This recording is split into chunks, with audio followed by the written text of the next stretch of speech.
श्री कृष्ण कहते हैं कि जिस व्यक्ति के पास आपके लिए मान, सम्मान और कदर ना हो, उनके साथ रहना व्यर्थ है। वो सदैव आपके लिए शत्रुता का भाव रखते हैं।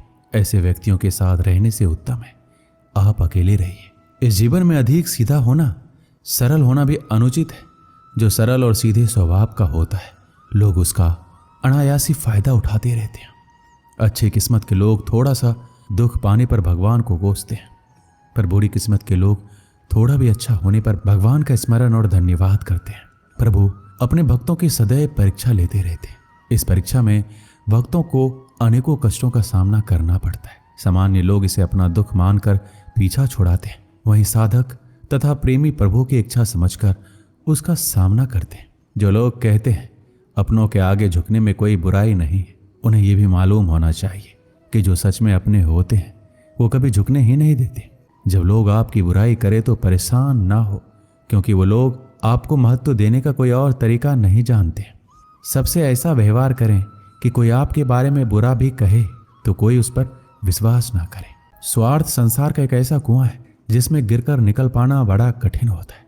जिसको भगवान की कृपा पर भरोसा है और उनके न्याय पर विश्वास है, उसे संसार की कोई भी स्थिति विचलित नहीं कर सकती। जिंदगी में सब कुछ खत्म होने जैसा कुछ भी नहीं होता। हमेशा एक नई शुरुआत हमारा इंतजार कर रही होती है। आप कभी भी कामयाब नहीं बन सकते यदि आप अपने अतीत को याद करके परेशान रहते हैं। यदि हमारी नीयत अच्छी और मकसद सही है तो किसी न किसी रूप में ऊपर वाला भी हमारी मदद करता है।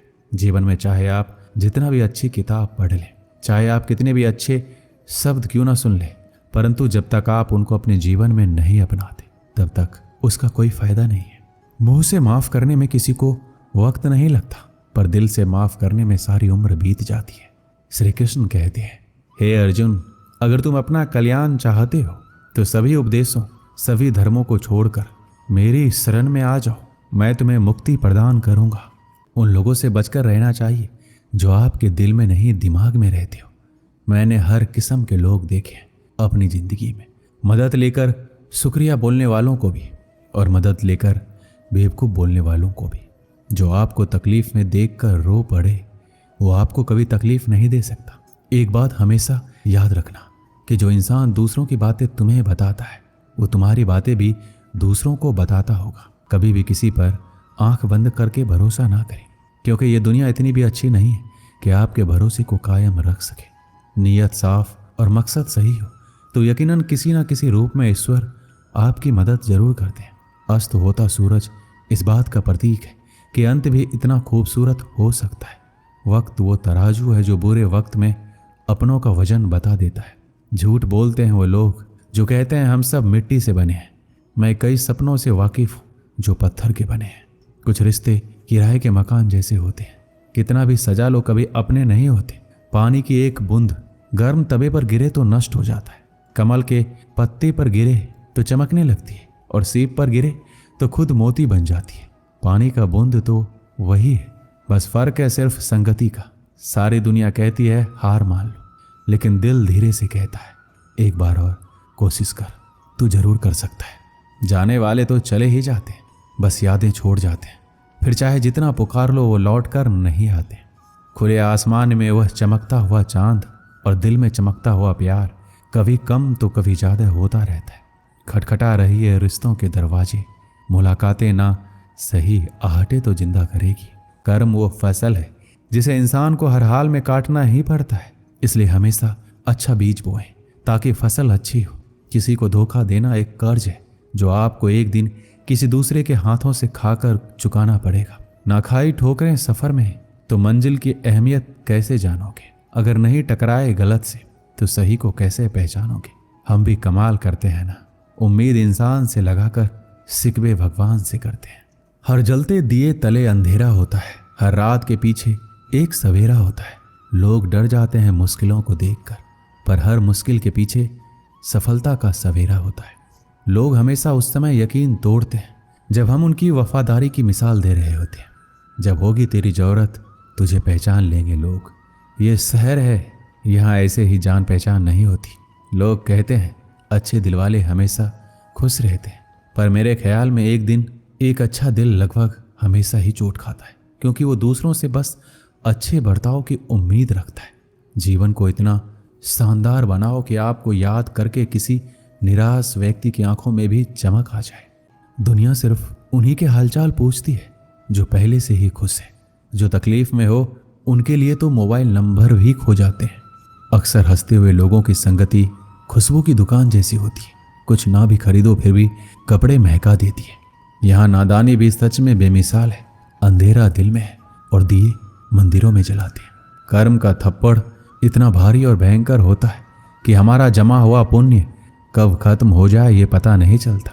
पुण्य खत्म होने पर समर्थ राजा को भी भीख मांगनी पड़ती है।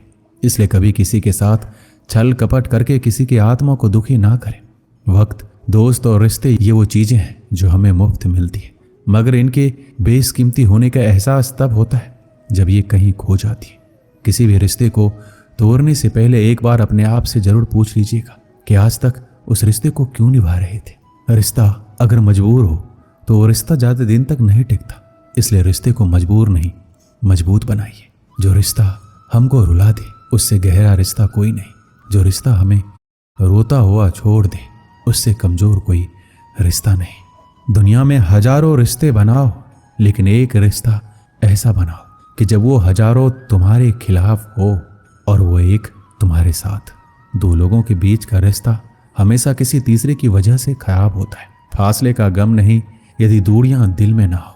नजदीकियां फिजूल है अगर जगह दिल में ना हो। हमारी गलतियों से टूट ना जाना, हमारी शरारत से कभी रूठ ना जाना।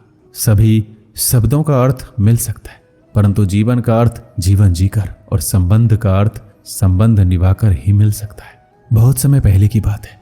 एक छोटे से खेत में एक जवान लड़का और उसका दादा मिट्टी खोद रहे थे।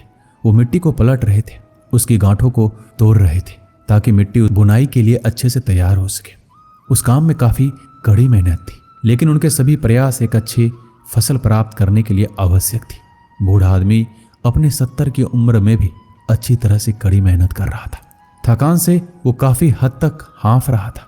हर प्रकार के जोर से उसके माथे से पसीना टपकता था, लेकिन फिर भी वह शिकायत नहीं कर रहा था। उसका पोता जो महज 17 साल का था, तंदुरुस्त और ताकतवर, वह मिट्टी को पलटने और गांठों को तोड़ने में लगी मेहनत और ताकत के लिए कोस था।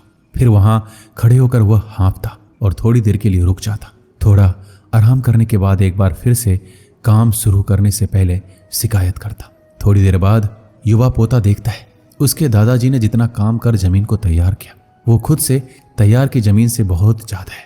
पोता अपने दादा से पूछता है, दादाजी आप इतने बूढ़े हो फिर भी मुझसे इतना अधिक काम कैसे किया? दादाजी ने जो उसे जवाब दिया उसे उम्मीद नहीं थी। जब हम किसी काम को मुश्किल मानते हैं और उसके बारे में ज्यादा सोचते हैं तो सच में मुश्किल हो जाता है, और हम बिना सोचे उसे करते हैं और करते ही रहते हैं तो वो आसान हो जाता है। पोता थोड़ा अचंभित हो जाता है, इसलिए दादाजी अपनी बात जारी रखते हैं, जब हम अपना समय ये सोचने में बिताते हैं कि कोई काम कितना कठिन है और अभी कितना सारा बाकी है, तब हमारा मन बहाने बनाने लगता है। इन सभी चीजों के बारे में सोचना अपने स्वयं के विचारों के बवंडर में फंसना ही है। उस काम को ये हमारे लिए कठिन बना देता है। इसलिए समझदारी इसी में है कि वास्तविक रूप से ही पहली बार में शारीरिक कार्य किया जाए। जब आप तय किए काम के बारे में ज्यादा सोचते हैं और अपने दिमाग को नकारात्मक विचारों पर ध्यान केंद्रित करने की अनुमति देते हैं, तब आपकी गति उस काम को करने के लिए अपने आप धीमी होती जाती है। अगर आप किसी भी काम के दौरान सकारात्मकता बनाए रखते हैं तो आपको तुरंत उस काम को शुरू करना चाहिए। और अगर देखना और सोचना है तो जितना आप आगे बढ़े, यानी कि जितना काम आपने अच्छे से खत्म कर लिया उसे देखें, ना कि जो बाकी है उसके बारे में विचार करें। ऐसा करने से एक सुखद और सकारात्मक एहसास आपको उस काम को लगातार करते रहने की ऊर्जा देता रहेगा। दोस्तों, इस वीडियो में बस इतना ही। मिलते हैं अगली वीडियो में। अपना ख्याल रखिएगा। जय श्री कृष्ण।